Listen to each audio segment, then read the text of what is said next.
파리지옥이라는 식충 식물에 대해서 들어본 적이 있으신가요?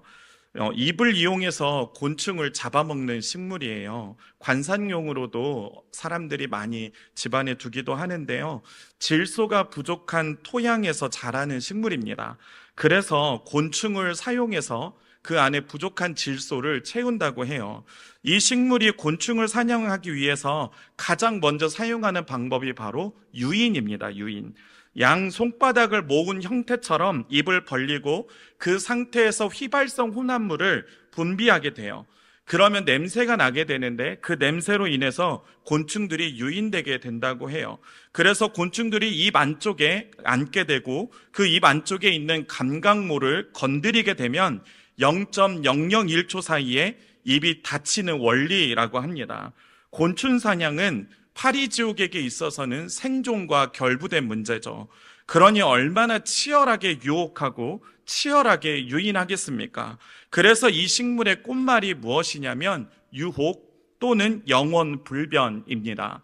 파리지옥의 꽃말과 같이 우리 그리스도인들에게도 유혹은 그냥 넘어갈 수 없는 문제예요. 존 버년의 책 철로 역정에도 보면 주인공 크리스천이 유혹을 만나지 않습니까? 이처럼 그리스도인 삶에 찾아오는 영적 도전이 있는데 그 도전 중에 하나가 바로 유혹이라는 것이죠. 유혹은 어떤 한 가지로 규정할 수 없는 것입니다. 때로는 물질로 유혹이 올 때가 있습니다. 때로는 시간의 게으름으로도 올 수 있고요.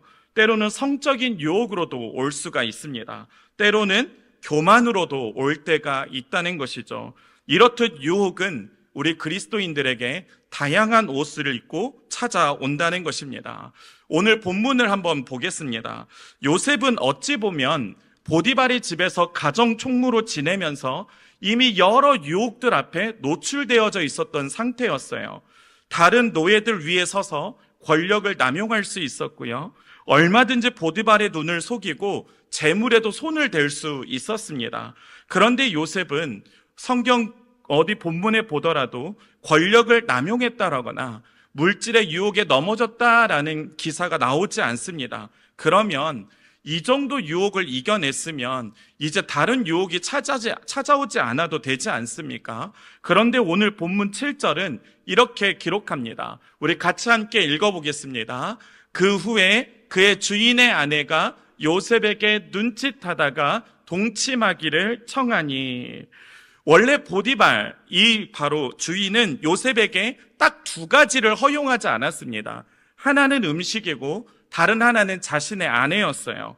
이것을 보디발의 아내가 몰랐을까요? 아니요, 알았겠죠. 그것을 알면서도 그녀는 지금 요셉을 유혹하고 있는 것입니다.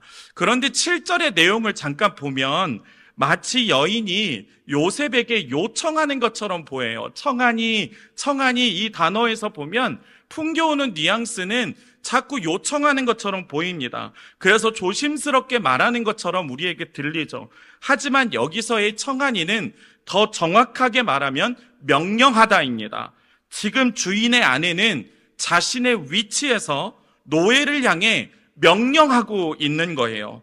그렇게 이 명령 뒤에는 무엇이 도사리고 있냐면 이 명령에 순종하지 않으면 너는 반드시 불이익을 당할 것이다 라는 바로 그 뒤에 모든 것이 도사리고 있었다는 거죠. 자신의 권력과 자리로 노예의 신분에 있었던 요셉을 협박하고 있었던 거예요. 노예의 신분에서 보면 얼마나 매일매일이 불안했겠습니까? 그런데 문제는 무엇입니까? 이 명령이 시도 때도 없이 끊임없이 계속되었다는 거예요. 본문 10절을 보면 이렇습니다. 여인이 날마다 요셉에게 청하였으나 요셉이 듣지 아니하여 동침하지 아니할 뿐더러 함께 있지도 아니하니라. 자, 그러면 이 본문을 청하였으나를 명령하였으나로 바꿔보겠습니다. 여인이 날마다 요셉에게 명령하였으나 요셉이 듣지 아니하여 동침하지 아니할 뿐더러 함께 있지도 아니하니라. 날마다 찾아와서 유혹하고 협박하고 명령하는 것이 반복되어지고 있었다는 거예요. 얼마나 괴로웠겠습니까? 이처럼 그리스도인의 삶에는 한 가지 유혹을 이겨냈다고 해서 모든 유혹을 이겨낸 것이 아닙니다. 유혹은 언제나 또 다른 옷을 입고 우리를 향해 거침없이 달려온다는 것이죠. 자, 그렇다면 우리는 우리의 삶에 이렇게 다양한 옷을 입고 찾아오는 유혹 앞에서 어떻게 그리스도인답게 서 있을 수 있을까요? 오늘 본문을 통해서 두 가지로 말씀을 정리하겠습니다. 첫 번째로 하나님의 자녀로서의 자존감을 우리는 세워야 합니다. 요셉의 신분은 노예였어요. 세상에서의 요셉은 아무런 힘이 없는 자라는 것을 나타내주고 있죠. 주인이 가라 하면 가고 오라 하면 오는 것이 그 당시의 노예의 신분이었어요. 세상 권력의 노예의 위치에 있었다는 것이죠. 그렇게 요셉의 거절은 더더욱 쉽게 볼 수 있는 문제가 아닙니다. 모든 불이익을 감수해야 하는 위치에 있었던 것이 바로 당시의 요셉이 주인의 아내를 거절한 그 뒤에 있는 내포되어 있는 의미라는 것이죠. 주인의 아내의 협박에도 그는 흔들리지 않았어요. 매일 자신을 찾아와서 괴롭히는데도 요셉은 흔들리지 않았습니다. 그가 이럴 수 있었던 이유가 오늘 본문 9절에 이렇게 나와 있습니다. 우리 같이 함께 읽어보겠습니다. 이 집에는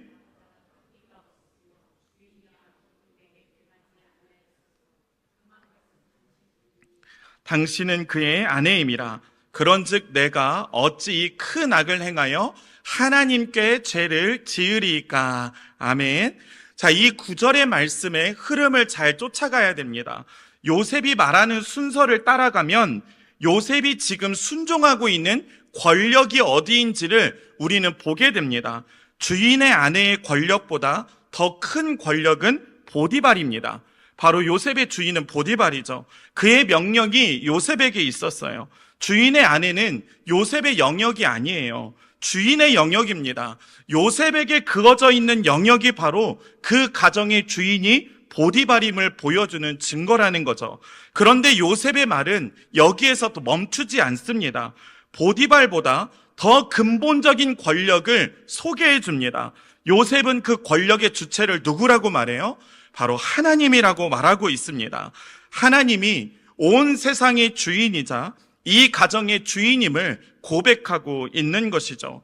다시 말해서 요셉은 지금 보디발의 가정에서 보디발에게 속해서 보디발의 가정 총무로만 일하고 있다고 생각한 것이 아닙니다. 자신이 비록 애굽의 노예로 보디발의 가정 총무로 있지만 자신에게 변하지 않는 한 가지, 그 한 가지가 있는데 그것은 바로 자신이 하나님의 자녀라는 것이죠. 그렇게 요셉은 모든 권력의 주체이신 하나님의 자녀로서 하나님의 말씀 앞에 순종하는 삶이 가장 가치 있는 삶임을 9절 말씀을 통해 고백하고 있었던 것입니다. 그냥 단순히 보디발이 무서워서 그렇게 명령을 지킨 것이 아니에요. 자신이 하나님의 자녀이기 때문에 그럴 수 없었다는 것이죠. 그래서 단호하게 그는 거절한 것입니다. 하나님의 자녀로서의 영광이 주인의 아내가 줄 수 있는 영광과 비교할 수 없기 때문입니다.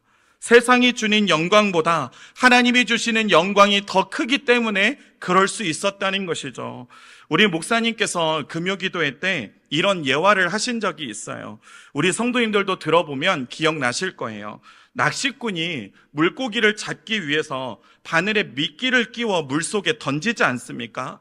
여기서 중요한 것은 물고기가 물 밖에 서서 낚싯대를 들고 자신을 유혹하는 사람을 볼 수 있다면 절대 그 미끼를 물지 않을 거라는 것이죠.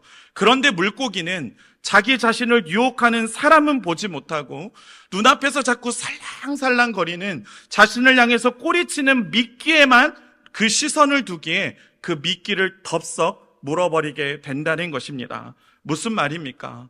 우리가 하나님의 자녀로서의 영광을 기억하지 못한다면 우리도 매일 세상이 우리를 향해 던져주는 미끼 앞에서 흔들리고 유혹당하고 그것을 덥석 물게 된다는 것이죠.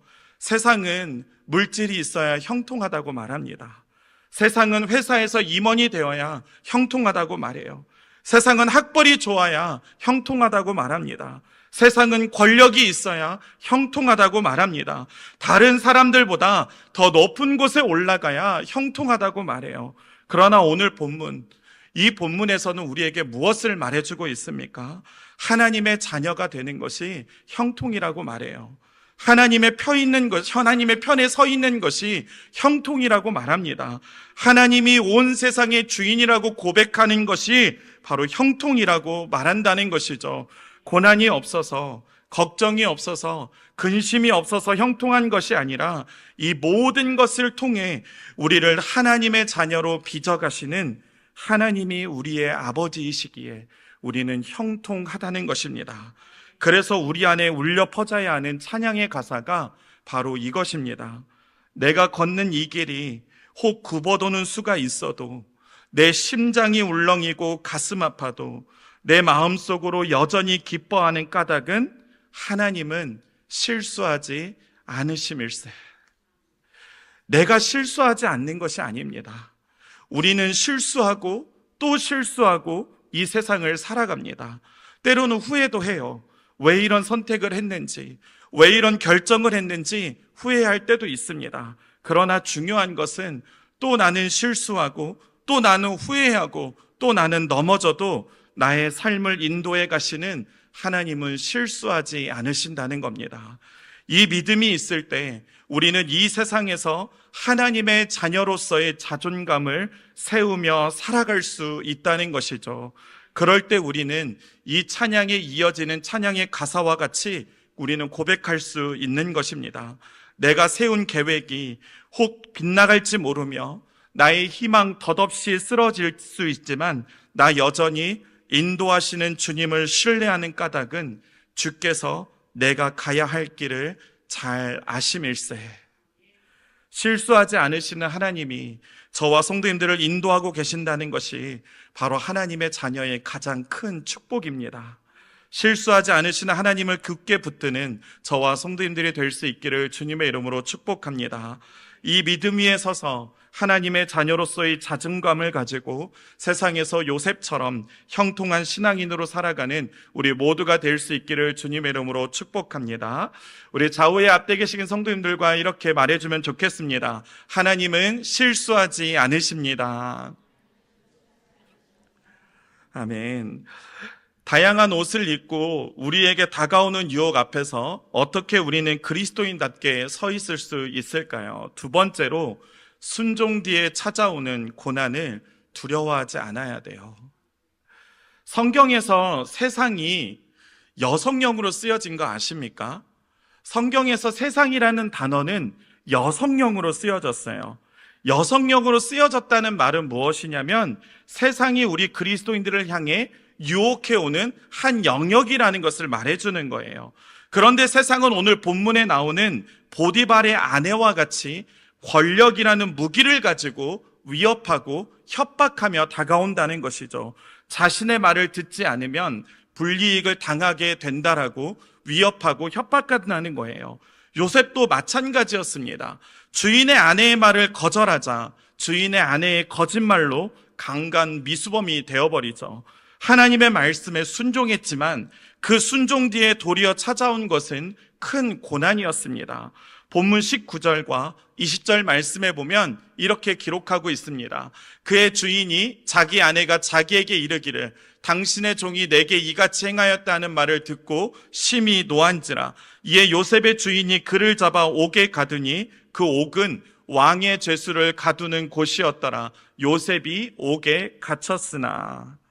이제 요셉의 몸에서 노예의 옷이 벗겨지고 죄수의 옷이 입혀집니다.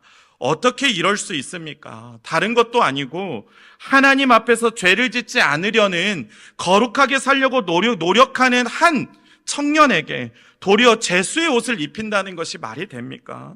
요셉의 스토리를 계속 읽어가다 보면 한 가지 공통적인 상황들을 우리는 만나게 돼요. 요셉은 순종했지만 그 순종이 도리어 고난으로 이어진다는 것이죠. 아버지 야곱의 말에 최선을 다해서 순종했지만 그에게 찾아온 것은 구덩이였습니다. 정직하게 가정 총무로서 모든 것을 순종했지만 그에게 찾아온 것은 또 다른 구덩이인 감옥이었다는 것이죠. 순종했지만 그 결과는 억울함만 커져가는 상황이었다는 것이죠. 순종해도 계속해서 이런 일이 반복된다면 누가 순종하고 싶겠습니까?